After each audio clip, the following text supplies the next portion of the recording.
So I'm going to show you how to use cyanotype. There's lots of different versions of it. I'm going to paint it on some different types of paper and try it out at the weekend. You have to paint it in the subdued light, preferably in the dark light, or at least away from some sunlight.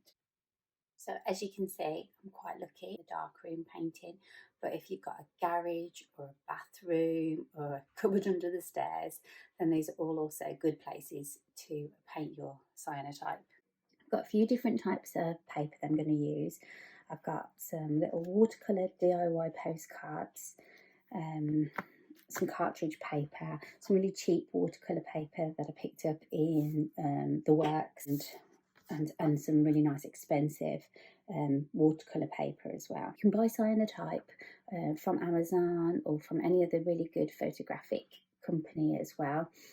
Some of them you just have to add water. Some of them come pre-made papers.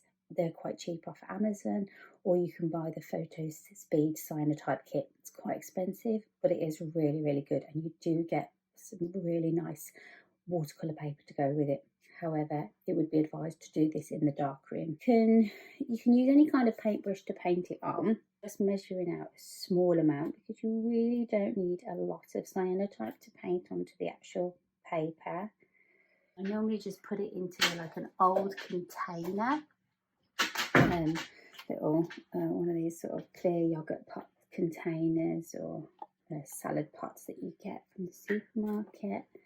And just going to dip my paintbrush in, soak it out and take this off, and then just sweep it along the paper, trying not to blob it.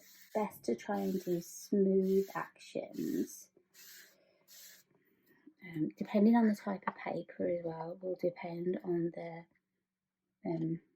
the way it actually goes on. So this really cheap watercolour paper, it's really soaking in, whereas you'll find that the expensive watercolour paper will go on much nicer.